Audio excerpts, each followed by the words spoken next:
December 26th, 2024. Chengdu, a J-20S twin-seater, cuts through winter air as a chase plane, cameras rolling. Behind it, something else. Massive, tailless, 3 engines screaming. The rumble carries across the airfield, deeper than any twin-engine fighter, resonating like distant thunder. Every radar analyst watching the leaked footage felt the same jolt. This wasn't supposed to exist yet. Western intelligence had placed China's 6th-generation fighter debut somewhere between 2028 and 2035. They were off by a decade. The jet that appeared over Chengdu that morning was the J-36, and it changed the entire geometry of Pacific air warfare in a single flight. This wasn't a concept model sitting pretty at an air show. This was a functional prototype, performing high-speed maneuvers with thrust vectoring nozzles and variable cycle engines. Technologies the US Air Force is still perfecting for its next-generation air dominance program. The timing wasn't random. December 26th commemorates Mao Zedong's birthday, a date heavy with meaning in Chinese state messaging. By nightfall, defense forums worldwide exploded with analysis. But the real message wasn't about history. It was about the future. And that future had just arrived ahead of schedule. For 30 years, American air superiority in the Pacific rested on a simple assumption: technological overmatch. The F-22 Raptor owned the sky. The F-35 Lightning II could strike anywhere within the first island chain. China's 5th-generation J-20 was capable but constrained by range and payload limitations that kept it defensive, locked inside a geographic cage running from Japan through Taiwan to the Philippines. The J-36 shatters that cage. With a combat radius between 2,200 and 3,000 kilometers, this platform pushes Chinese air power deep into the Philippine Sea and the Central Pacific. Guam, home to B-52 bombers, B-21 Raiders, and the strategic backbone of US Indo-Pacific operations, sits 2,800 kilometers from mainland China. Suddenly, it's within reach. Not just theoretically, operationally. What happens when your bomber bases aren't safe? You move them further back, Australia, maybe Hawaii. But every kilometer you retreat adds fuel burn, reduces sortie rates, and dilutes your ability to respond to a crisis. The defensive perimeter doesn't just shrink, it collapses inward, forcing a complete recalculation of how the United States projects power across the Pacific theater. And this isn't hypothetical paranoia. General Kenneth Wilsbach of Air Combat Command explicitly urged continued investment in NGAD while citing the risks posed by China's advancements. Andrew Hunter, a senior Air Force official, conceded publicly that China might achieve initial operational capability with their 6th-generation fighter before the F-47 NGAD enters service. That's not a prediction, that's a warning. Think about the cascading effects. Japan hosts 7 major US air bases.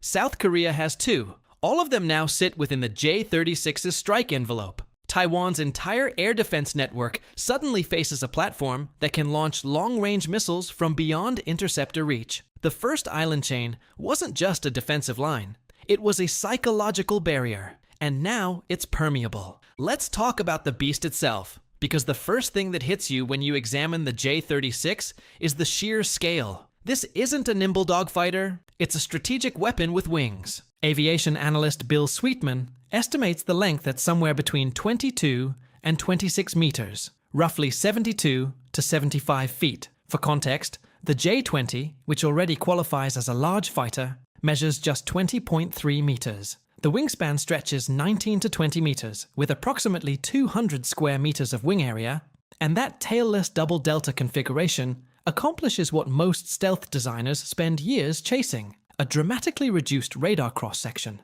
particularly from the sides. But removing vertical tail surfaces usually carries a penalty: maneuverability. Engineers at Chengdu solved that with split flap systems near the wingtips to handle differential yaw control and function as air brakes.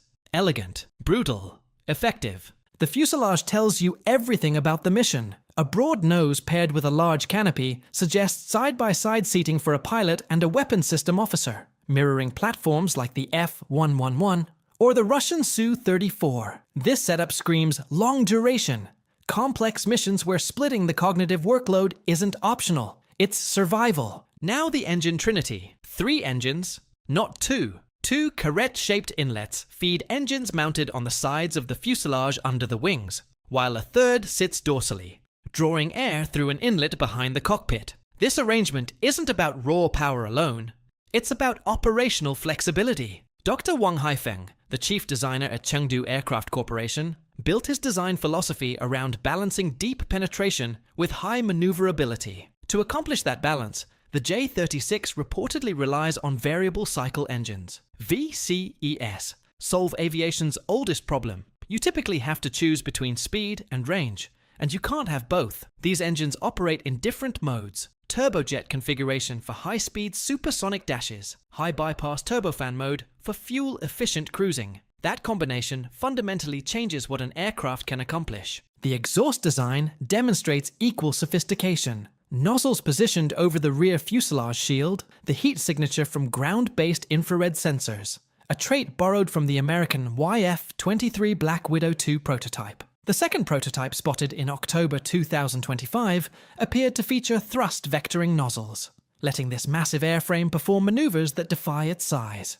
On October 28, 2025, the jet executed a high-speed off loop. Despite its enormous dimensions, sluggish isn't in its vocabulary. If you believe air superiority determines who wins the next Pacific conflict, type NGAD in the comments. If you think the J-36 has already changed the game, type J-36. Let's see where this community stands. Performance data leaked in April 2025 suggests a maximum speed of Mach 2.4 at 11,500 meters. The flying wing design combined with variable cycle engines reportedly allows supercruise, sustained supersonic flight without afterburners hemorrhaging fuel. Maximum takeoff weight sits between 50 and 60 metric tons, meaning substantial internal fuel capacity. Inside, an electronic data control system serves as the nerve center. This AI-assisted platform fuses mission data and flight controls, managing the complex aerodynamics of a tailless aircraft while handling threat management simultaneously. The sensor suite includes an active electronically scanned array radar, likely supplemented by side-looking arrays providing complete spherical coverage. But a fighter's worth depends entirely on what it can fire. The primary weapons base stretches approximately 7.6 meters long, with side bays handling smaller munitions. Air-to-air loadout centers on 4 PL-17 missiles with a reach extending to 300 kilometers. These aren't dogfight weapons. They're designed to kill high-value assets like KC-46 tankers and E-3AWACS planes from standoff distance, severing the logistical and informational backbone of an enemy air campaign. No tankers means F-35s can't loiter. No AWACS means carrier strike groups lose their long-range radar picture. Anti-shipping role. The YJ-12 supersonic anti-ship missile travels at Mach 3 with a 400-kilometer range. Carrier strike groups operating in the Philippine Sea suddenly find themselves inside the engagement envelope long before their FA-18 Super Hornets can launch. The math is brutal. A J-36 launching from 400 kilometers out gives the carrier battle group roughly 4 minutes of warning. Analysts at the Australian Strategic Policy Institute noted something even more chilling. The J-36 could utilize cheap, unpowered glide weapons, launch them at Mach 2 from 40,000 feet, and even a simple glide bomb gains 170 kilometers of standoff range. Cost-effective, scalable, overwhelming. Let's run the scenario. It's 2027. Taiwan Strait. Diplomatic efforts collapse. 0400 hours. 4 J-36 launched from Chengdu Shuangliu Air Base under cover of darkness, climbing fast. No afterburner glow. They're supercruising at Mach 1.6, invisible to infrared satellites. The AI-assisted electronic data control system syncs mission data across the formation while managing radar emissions to minimize detection. By 0445, they've crossed into the Philippine Sea, 1,200 kilometers from launch. Fuel gauges read 70% remaining. An E-2D Advanced Hawkeye operating east of Taiwan picks up faint radar returns at extreme range. Maybe weather, maybe clutter. The returns flicker, then vanish. Stealth works. 0510 hours. A U.S. Navy carrier strike group operating south of Okinawa has its radar screens light up without warning. 4 L-17 missiles inbound, detected at 280 kilometers. The missiles aren't targeting the carrier. They're targeting the E-2D. Kill the eyes first. The E-2D's crew has 90 seconds. They punch chaff, dive hard, and scream for help. An F's A-18 Super Hornet section scrambles, afterburners roaring, but they're 150 kilometers away. Too far. Too slow. One PL-17 connects. The E-2D disintegrates mid-air in a fireball visible from the carrier's bridge. The carrier group's air picture collapses from 300 nautical miles of coverage to 120. Every fighter airborne suddenly relies on their own onboard radars. 0530 hours. The J-36 formation doesn't press closer. It doesn't need to. Each aircraft carries two YJ-12 anti-ship missiles. Launch authorization comes through encrypted data link. 8 missiles drop from weapons bays, ignite, and accelerate to Mach 3. Aegis destroyers light off SM-6 interceptors in ripple-fire salvos. 6 missiles explode short of their targets. 2 get through. 1 impacts an Arleigh Burke-class destroyer amidships, punching through the superstructure and detonating deep inside. 17 sailors die instantly. The Combat Information Center goes dark. The ship's still afloat, listing 7 degrees. But it's out of the fight. The second missile grazes a supply vessel at waterline, tearing open fuel tanks. The carrier's sortie rate just dropped by 40%. The J-36s never entered visual range. They never crossed inside 250 kilometers. And they've already crippled the carrier group's operational capacity. 0600 hours. The formation turns northwest, supercruising back towards the Chinese coast. Mission time, 2 hours. Fuel remaining, 45%. No losses. Mission success. In the Pentagon's Pacific Air Operations Center, analysts stare at the tactical display. The after-action review will conclude what everyone already knows. The defensive architecture of the Pacific just failed its first real test against 6th-generation capability. The United States isn't standing still. The F-47 NGAD features a blended body tailless design and adaptive cycle engines, with heavier emphasis on acting as a system of systems. AI co-pilots, loyal wingman drones, networked sensors. On paper, it's equal or superior to the J-36. But paper doesn't win wars. Production timelines do. China compressed 15 years of development into 6. Concepts from 2018 became a flying prototype by December 2024. March 2025 brought a third test flight. April 2025 showed rare video footage of a dramatic low flyover. October 2025 introduced a second prototype with updated engine nozzles, diverterless supersonic inlets, and re-engineered landing gear.